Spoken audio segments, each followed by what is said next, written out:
if you can handle us, you can definitely handle a congresswoman. You know, it's going to be less shenanigans, hopefully. You gonna push her? We're not physically. Yeah. It's the PokerNews Podcast.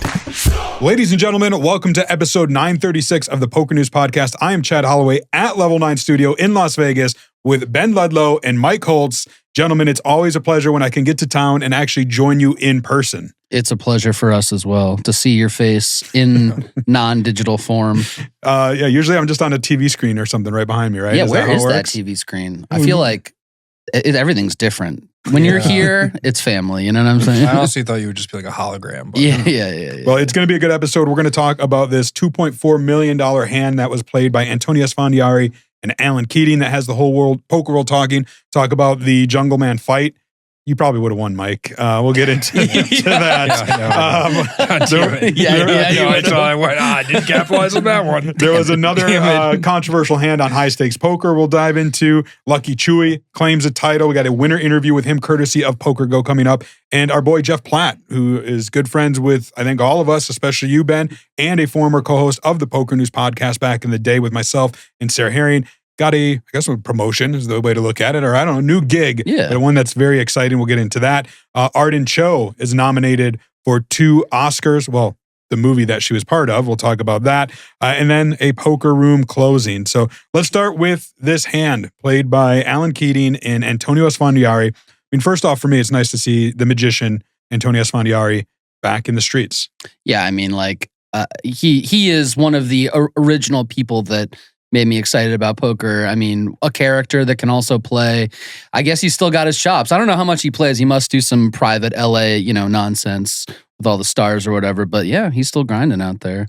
Well, not grinding, but, still playing poker. No, pretty sick. I assume he made millions in Bitcoin after he got a bunch of money at a great time. And plays recreationally. Cool to see him back. I like the way he plays. And this hand certainly illustrates why I also like to see Alan Keating playing. Yes. So it's a special super high roller cash game on Poker Go. This took place on Tuesday night. The blind's 500 to 1,000 with a 2,000 big blind ante. There was a $4,000 straddle on by Keating in this particular hand. Andrew Roble opened it up for 20,000 with the standard open, just 20K. Just 5 times the straddle. Yeah. King Queen for him. Esfandiari. I guess there was a double straddle in this one, if I'm reading it right. Esfandiari. There's a 2K big blind ante too. Right. Yeah. So Esfandiari has pocket nines, made it 58,000 to go, and Keating 4-bet it to 125K with 8-7 off. Yeah, I mean that's what the chart says, or whatever chart he looks at. Well, it got Esfandiari to call. Roble got out of the way, so it was heads up to a flop of 9-8-6 rainbow. So top set for Esfandiari, and an up and down straight draw with middle pair for Keating. And Keating continued for 75K. Okay. Esfandiari thinks for a bit and then moves all in for over $1 million. Yeah. We actually have video of the hand. Now, this was like a 9-minute hand. We're not going to show it. We condensed it down to about 2 minutes. Check it out. Up a couple hundred. Keating with 8-7 offsuit, dispatching Roble. Yeah. So God, I was happy the ace winning because I've been in some shows or 300 to 400,000 when he fought. Oh, yeah, when the other one filled up on us. Top set versus second pair in an open ender. The exits aren't open right now. Good dude. Kids, good story. Good 75K follow through. Esfandiari salivating. Are gone. Does he flat and hope that maybe that's the profitable path? Only the winners here chasing? Oh, now it's does he raise and risk losing a shot at a much bigger haul? But still, think about that. You've never seen. He just rips it. You've never seen. He just rips it. The 3 guys that lost are gone. Those guys usually chase. And then everybody else is pretty even. Well, not getting snapped is the first hurdle. We know it's not 5-7 or 10-7 we're up against. I'm not worried about it. No, but Antonio also. Out of the $3 million, I'll pay the difference. He's going to throw Keating for a loop. Just so I can talk. Why would he ever do this with a set? 3 to the loser. How's Kiddo doing? Good? Yeah. Oh, my God. Wow. Oh, my God. That call means we've breached the $2 million pot barrier, Brent. 2.4 plus. Don't worry, Kirk doesn't give a shit. I want to believe that no ever. quotient of Allen's decision here was influenced whatsoever as we see the turn roll off cleanly for the set of nines by Kirk Brown's, let's call it, mini altercation. Oh, wow, my the God, five he's rolls hit off. it. He's hit it. Antonio praying to hang on. Chop it. Does so on the turn. Ace, king, jack, big card, big card, big card, big card, big card. Yes, thank you. Thank you. Okay. No blood. Wow. But Holy cow. I was rooting hard for that split. I did not put you on that. All right, so there you saw it, courtesy of Poker Go. I don't know. What do you think of Esfandiari tanking there for a bit and then just deciding to rip it all in with top set there? Yeah, what do you think, Mike? Oh, no, I actually like it a lot. Yeah. Because here's the situation, right? Keating's range of hands is going to be condensed into a bunch of overpairs, ace kings, which aren't going to matter, and then some funky hands like this. And I think Esfandiari thought about it and was like, he's not going to fold queens here if I just jam. And if I raise it to like 225K and he just calls and it comes at 10, what was the word, 986? Yeah, so a 5 would have made him a straight as well. Yeah. So a 5, a 10, a 7 kills your action. And 9, there's a bunch of action killing cards. So we just said, look, he's either got nonsense or he's got something. Mr. Keating likes to gamble. We've already put in $250,000+ here. Yep. So let's just go all in and let's see where the chips may lie. And yeah, here we get it all in a call. Yeah, Allen's not a folder. We know that, and that's probably plays into the fact that he jams. He's going to get called by worse. I think he it's did kind tank for a long time. Keating actually gave it a lot of thought. Yeah, but he's just thinking about the Mirage, fucking whatever Vegas and the fucking Mirage when he does that. No, yeah, I mean, he was never folding. I'm not surprised by either. 2.4 million in the pot. We got to talk about it, but Poker News, where chop pots aren't written about, but they are. But the main focus of the podcast. Some hands that I do like to write about is when people get knocked out, and that's what happened to Dan Jungleman Cates. Jesus Christ! Nice fight. Nice segue. In that well fight done. In Beverly Hills a couple weekends back, whenever it was, we talked about it in an episode, and Mike, we said, you and Jungleman originally had a little beef last year sometime when we're going to fight, never came to Mike fruition. Had beef but with someone? Crazy, that's right? crazy. Pretty sure you would have won based on what I seen. I feel pretty confident that at my shape at that time that I definitely would have. I think it would have been all right for me. Yeah. But yeah, I'm pretty surprised at the match itself in the outcome and how everything went down. It was, we're going to show a little bit of a clip. It was, remember, Jungleman versus a sports bettor who goes by the name of Elf. I think he's out of Iowa. Younger, I can't remember, 9 years younger, something like that. 24, I think. Yeah, taller. But it was funny because Daniel Jungleman Cates was the only person involved in all these fights. There was a whole card of fights that wasn't at the weigh-in because he was up in Reno at Helmuth's home game filming that and flew in. So I just feel like Elf took it a little bit more serious than Jungleman did. The fight goes on. I think it was in the second round, right? They get tangled up, fall down. The ref gets him back up and says, fight on or fight, whatever it is. Jungleman clearly didn't hear it, see it, whatever. And Elf did, came on the attack. Looked like it was an elbow, but it really wasn't. I don't know. Check it out.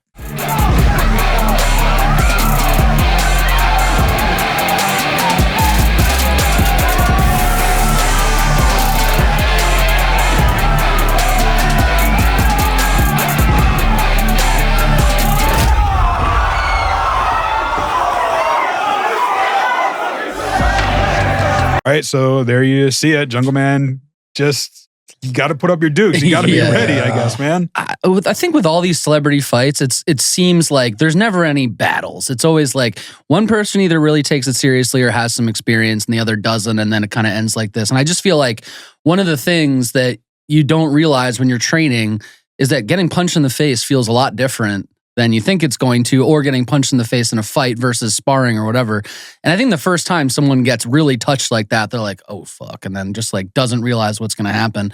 And just it ends, And I just think like, I would love to see Jungleman fight again or a couple more times and see what he can actually do, maybe against Mike Holtz. Sure, maybe 10 10 5-minute rounds in the octagon. Yeah, that's perfect. 10 5-minute rounds. Yeah, perfect. I want it to be like double championship time.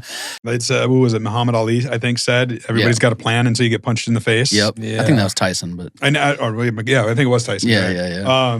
And I think the outcome of it was it Elf? Like Jungleman was declared the winner. There's a no contest. No contest. Wait, That's why? right. Contest. Well, I mean, Elf should have been the winner, 100%. Yeah. I mean, Because of the elbow thing? but the referee. With the referee is supposed to go up and like make sure Jungleman's okay, and he just hit him with the go, and Jungleman's not looking. But the referee did tell them to go 100%. That was in a sanctioned fight. That's a win for Elf. I'm in Las Vegas, not only to record with you gentlemen, but I have a appointment right now to go and interview Representative Congresswoman Dina Titus. Right. Very nice. Is trying to introduce I thought you were legislation going to say boob job appointment. Yeah. So that should be pretty exciting. I right now I got to deal with you two, but pretty soon I'll have a congresswoman in front of me. Heck yeah. Well, I think you should bring us in for that interview. Yeah. We got a lot to talk about. Yeah, but if it's serious, I mean, nothing like if you can handle us, you can definitely handle a congresswoman. It's going to be less shenanigans, hopefully. But what's you gonna push her? We're not physically. Yeah, I'll ask some hard questions. And, I didn't know you had an ice uniform beat the on. shit out of her. Jesus, sorry. I'll find out what the scoop is, where things currently stand. There is some movement or lack thereof, but we'll get the full rundown. I'm pretty excited about that. Let's talk about another quick hand. This happened on High Stakes Poker, season 15, episode 3. All episodes are on Poker Go right now. You can go watch them. Poker News is still releasing weekly recaps. And in this particular one, there was a hand played by Sam Kiki, goes by Senior Tilt. And Kevin Hart was in this game, which is pretty cool, right? Big star, Kevin Hart, playing on High Stakes Poker. I feel like that should be a bigger deal than it is. I mean, I think like he's one of those guys where he's just too famous to have time to play poker or tournaments or anything. So, you just got to catch him in the right moment. And I'm sure someday someone's got to infiltrate this like Hollywood, LA scene and go undercover and get all the details of these games. But yeah, Hart's in there. He's gambling. He clearly still plays and likes to play. But this hand, man. Well, we got some video of it. Check it out. Oh, they're going to get it moving, AJ. Sevens for Kiki. Big slick for Feinstein. Nice start. No one's gonna. It's not really like a bad Feinstein 3 bets to 8,000. But at least it's in line with my interests. 8-6 a diamond for Hart. Calls. Kiki's in. Kings for Darren. I have a big bet on the Chiefs this season. Win over under. Oh, what's the over 11.5? I mean, that's like I'm a huge favorite. Yeah. Feinstein bet 16,000. Kiki tearing one off. Feinstein with the ace of clubs. Kiki with a club as well. Gives Sam an inside straight draw. Oh, and he's going for a semi-bluff of sorts, it looks like. And Feinstein beating him into the pot. Raises to 65,000. Who beat who in that pot? And one would think Kiki feels these sevens are not good. Right. I'll probably fold if you bet. I believe Feinstein just... Here we go. There they are.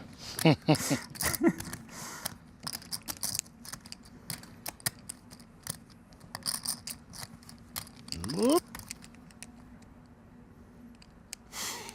Oh boy. That's it's a little bit. Whoopsie all right. there, huh? Well, he sort of motioned forward, and it looked like they're in the wild right now, AJ. But what Kiki just did there was a little bit. Saved myself some money there. It's about 80,000.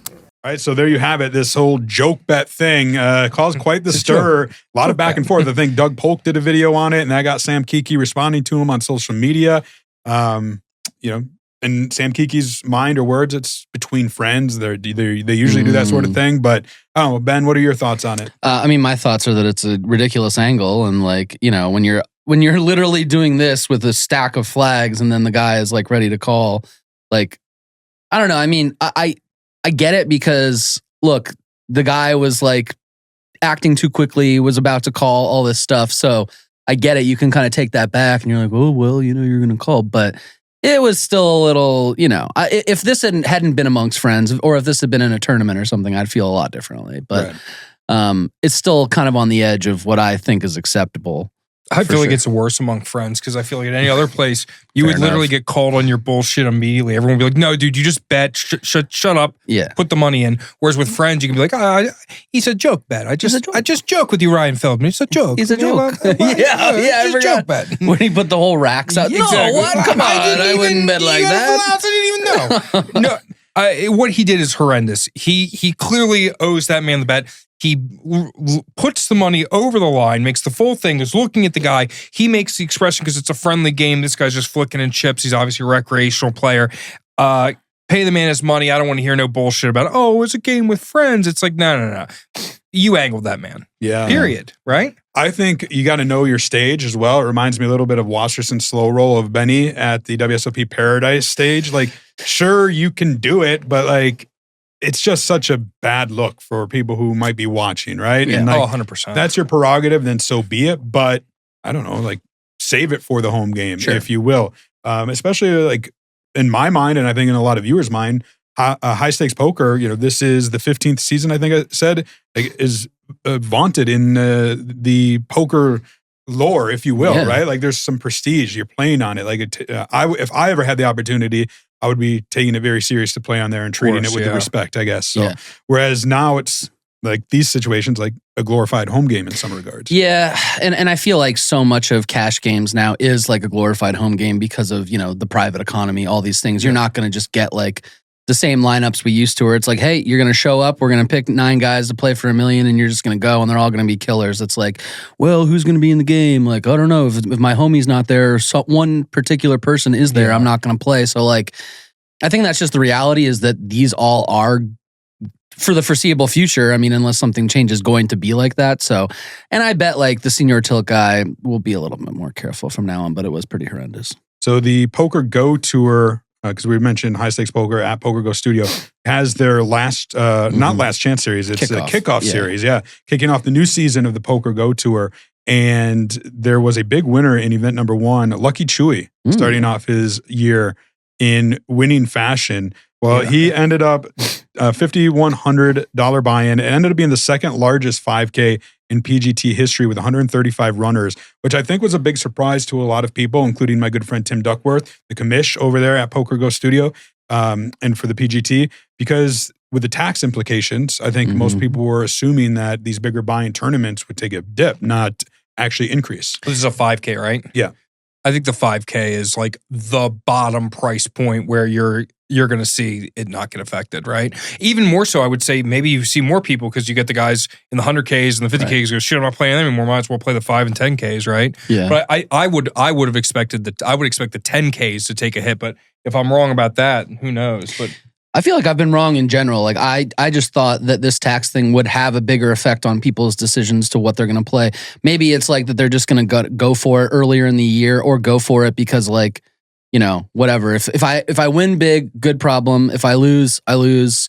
But yeah, I feel like the 5K is that kind of perfect price point that's not going to get affected. And you did see, I mean, I don't know, I didn't look at like the full entry list for the first tournament, but you saw a lot of high rollery guys play this 5K, like Dan Smith or whoever, who usually doesn't show up for things below 10K. So maybe to your point, you know, those guys are going to just kind of creep down into like the more main event-y 5K, 10K type level and less of the 250s or whatever. I think there's a real, I think a realistic take too is that this isn't, poker as a career isn't like, I don't know, like an office job, right? Like there's a gambling aspect. There's a dopamine aspect to it where it's like you would be delusional to say that some poker players aren't addicted to gambling, even though it's their career, even though they're smashing, winning the game. Like I know plenty of guys who are winning millions of dollars a year and they're out there degenning on slots and X and Y. So a lot of it's like, I see it as they're going to play one way or another. You could have made it.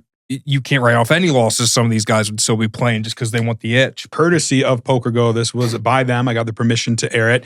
And you get to hear from the man himself, Check it out. I had a few ups and downs, but I mean, it was pretty smooth sailing. I got dealt a lot of good cards, and I think I played them reasonably well. So, yeah, it all worked out in the end. Oh, it's super cool.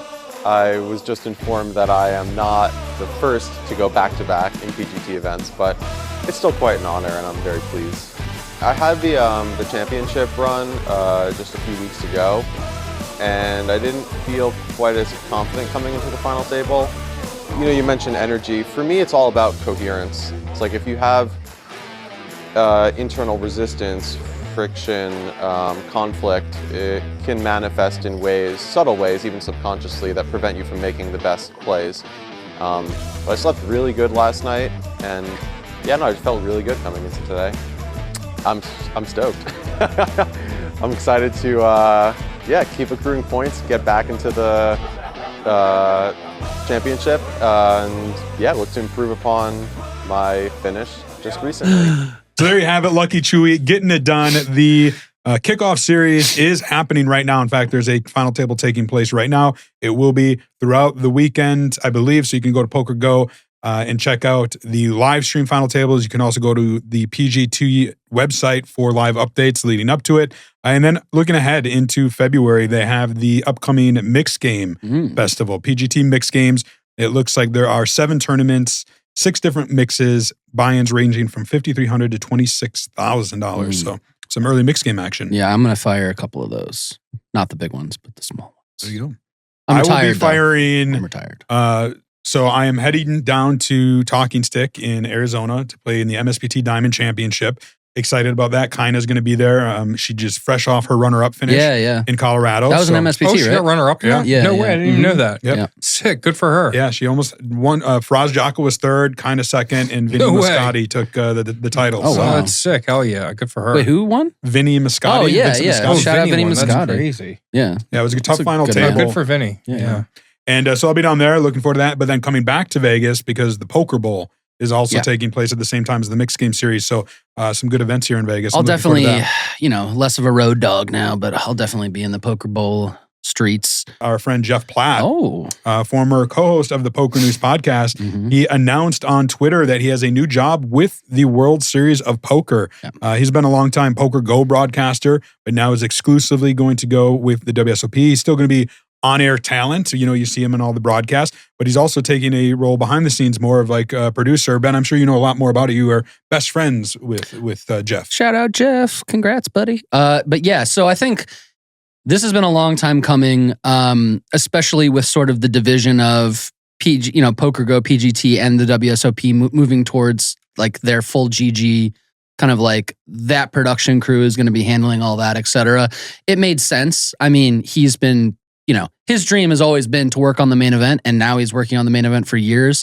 And I think like one of the things that we've talked about this on the podcast a few times, the WSOP needs someone like Jeff at the front of the brand to be like, hey, look, I'm the face of the brand. I really care about the game. I really care about how we, show the game, how we put together our events. Like I am going to also be helping with all these decisions from a player standpoint, from a everything standpoint. And I think like this was a perfect choice because he's probably, I don't know, a top 5 most recognizable person in poker at this point or something like that.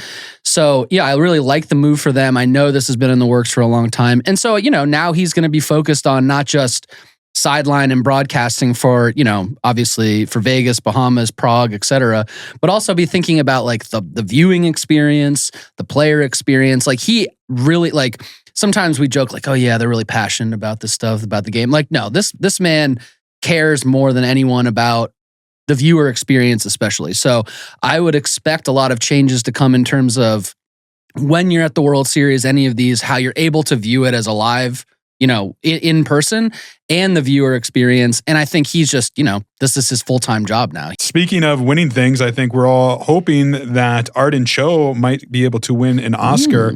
The animated movie she was part of, I heard about this movie. I haven't seen it. K-pop Demon Hunters. I know it's like all the rage. Did either of you see it? I mean, no, but I know. I've heard of it. Yeah, no, my girlfriend and her kids saw it. I have not seen it myself. Oh, hard launch, girlfriend. Shout out. I think I've hard launched it before. Oh, have you? Been a hard launch, yeah, whatever. But yeah, they watched it. They said it's cool. I bet it's really sick, man. I gotta tell you guys, I'm not sure that with the demographics here, are you poker and the K-pop Demon Hunters, that could be two different audiences, thinking there's going to be an age difference. Could be wrong. Gambling, K-pop Demon Hunters. I don't think they cross. Well, I'm going to tell you, Arden Cho voices Rumi, who is the K-pop girl group. So it's like an animated movie, musical. It's nominated for best animated feature and best original song. So those are the two things. It's really well received. 99% on Rotten Tomatoes. Audience score 92%. Critic score. It's on Netflix. You can check it out. But I don't know. I like Arden Cho. Whenever she does venture into the poker world, I think she's good for the game. Can't remember what it was she was part of. If it was a high stakes poker or what it was, but like. The main event. Was it the main event? There was also the a high drunk guy. There was like a drunk guy. We got a few things. She went deep in the main. She went deep in the Win 10K one of the first years. She made like day 5. And then it was the PGT free roll. And that's when that's it, my homie Jeff Lennon, shout out Hollywood, got a little tipsy on the stream. But I mean, he did it from the most like, he's like, I want to make this fun. I'm going to have a great time. He won the dream seat via Run Good and then went in and kind of took a few too many tequila shots. He's now sober, by the way. Congratulations, Jeff. Yeah. And I love him. But anyway, yeah, that was that. But they made up, and it's all fine. 2024 because Arden Cho finished runner-up for a career best 200K to Daniel Smilkovic. In the $1 million free roll. So, in good transition actually here, because you mentioned the Run Good Poker Series. Excited to announce that PokerNews has partnered with the Run Good Poker Series and launched the PowerStack Leaderboard for the 2026 Run Good Poker Series Passport season. Basically, at every stop, there is going to be a PokerNews branded event in which you can amass points. Right? And these points will then give, let me see, I'm going to make sure that I get this right because I didn't when I tried to mention it before. So a dedicated PokerNews PowerStack event taking place at every Run Good Poker stop.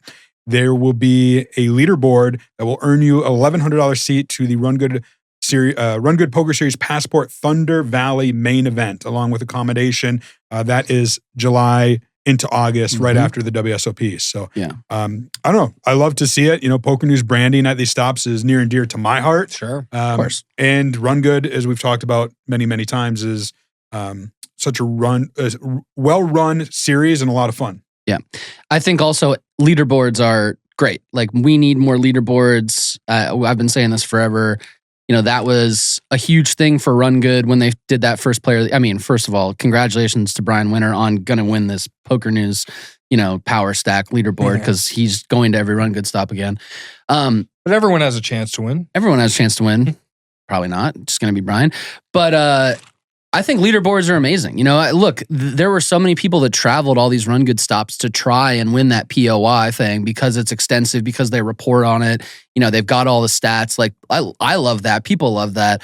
So I've always been shocked that like Win or Venetian, etc. I mean, even at the World Series, that there hasn't been more of a focus on like consistency leaderboard type things. Obviously, there's WSOP Player of the Year, but that's like unattainable for 95% of us, given like what you have to play, the stakes you have to play. I think there should always be like a PokerNews Deep Stack list, maybe. Oh, maybe like the PokerNews Deep Stack. I know there was that as well, but there needs to be more of that. So anytime I see this, like they used to have one for WSOP. They used to have like the mid-major and the no limit one, but they got rid of it when they moved from the Rio to. Yeah. No, I think it's a huge mistake. Well, Jeff Platt. Yeah, Jeff Platt. New producer and employee of the WSOP, and Eric, etc. If you're listening, more leaderboards better, less leaderboards worse. The PokerNews PowerStack leaderboard will award the top 10 a seat. So even if Brian Winter does win it, 9 others will still get in. One thing that is sad, and we'll kind of end it with our last story here, is it was announced that Planet Hollywood is closing their poker room. I'm sure this wasn't a regular stop for you, Mike, by any means, but I always loved Planet Hollywood, even the old room when they had the Goliath series during the summer. Many memories there, and then they reopened it. I actually really liked the new space. They hosted the PokerNews podcast meetup game over the summer, which was a lot of fun. A very memorable night. It's open until the end of January, which is just a couple more days. I'm actually going to go there tonight and play a little cash, have one last go, maybe film a little bit. Okay. So next week I can, say like a goodbye to the Planet Hollywood Poker Room. The good news is it sounds like the staff isn't getting laid off or anything. They're just going to get moved to the Horseshoe Poker Room or the Caesars Palace Poker Room. But I don't know, kind of sad. Not surprising because of the location and whatnot, but I don't know, still kind of sad. I gotta say, they relocated. I said on the show, I said that location's a problem. You guys said, no, seems fine. It was easy for me to find. I look on Facebook, Planet Hollywood's closing. Every comment's like, it was in the dumbest spot ever. I couldn't find it. I just thought to myself, shit, I guess I was right. You know, my bad there, guys. That's prop money, by the way. That's not real. What happened to the band? Did you already? Oh my God, this is a nightmare. More look hot at dudes. like the Horseshoe Poker Hall of Fame poker room, and then even at Caesars, both those poker rooms are right there where the foot traffic is. Yeah. So it's a shame. I think it's a big deal, especially Planet Hollywood. Their old location, was on the floor. It was actually a really good location, for grinders or just for anyone, just because people randomly wander in, and then for the people looking to play, looking to grind and don't mind a bunch of noise around them, they get to play against a bunch of drunk people. If you like this show, definitely check out the MSPT podcast presented by Poker News, which I co-host with Kinda England, the former co-host here on this show. So if you miss her, definitely check that out. We just released episode 12, and we also debuted a new show, the Bet Rivers Table Talk podcast. Will be once a month with myself and Keith Becker, all things Bet Rivers. We had Phil Galfond as our first guest. So that's I don't know. I love it. It's the Poker News family of podcasts, if you will. Yeah. When you're here, your family. I am Chad Holloway, Ben Ludlow, Mike Holtz. We will be back next week with a brand new episode. Until then, we'll keep a seat open for you.